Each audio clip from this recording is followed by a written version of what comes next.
5 kades yang wilayahnya dilintasi Jalan Tol Indralaya Prabu Muli meminta pengelola tol melibatkan warga lokal untuk bekerja.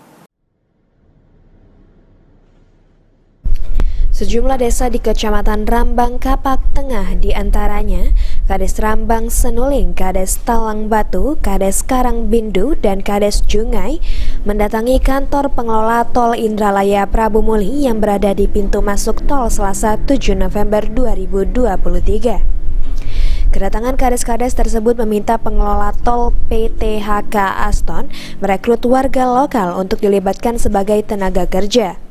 Iin Saputra, Kades Karangbindu, yang mewakili 4 kades lain mengatakan ada beberapa poin yang diusulkan para kades untuk ke manajer ruas tol Indralaya Prabu Muli. Namun poin yang paling pokok adalah masalah tenaga kerja, khususnya tenaga skill. Menurut Kades Karangbindu Iin Saputra, selama ini pihaknya belum dilibatkan dalam perekrutan tenaga kerja. Dengan adanya pertemuan ini, para kades berharap tuntutannya segera direspon pengelola tol. Yang pasti, yang poin pokok itu masalah tenaga kerja. Itu poin pokok yang kita sampaikan. Tenaga kerja yang seperti apa? Tenaga kerja lokal yang punya skill. Selama ini kita terusus 4 desa ini tidak dilibatkan sama sekali.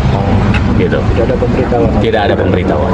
Jadi kalau ada yang sudah bekerja ini ada pihak-pihak mengatasnamakan atau seperti apa itu? Itu dari kita kepala desa itu yang pasti kalaupun ada penerimaan, kalaupun ada yang terlibat itu bukan dari kita kepala desa. Sementara itu, manajer ruas tol Indralaya Prabu Muli PT HK Aston, Ejer Agus, mengaku pihaknya sudah merekrut tenaga kerja yang berasal dari wilayah sekitar tol.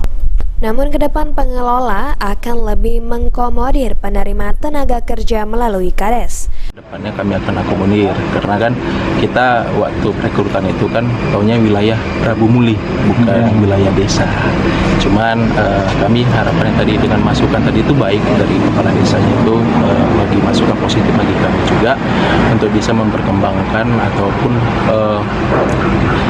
untuk tenaga-tenaga profesional dari setiap desa itu bisa kami akomodir lah jadinya supaya bisa kita memajukan tol Indralaya Prabu Muli ini dengan SDM-SDM yang terbaik dari desa-desa mereka. Benny Firdaus, PAL TV.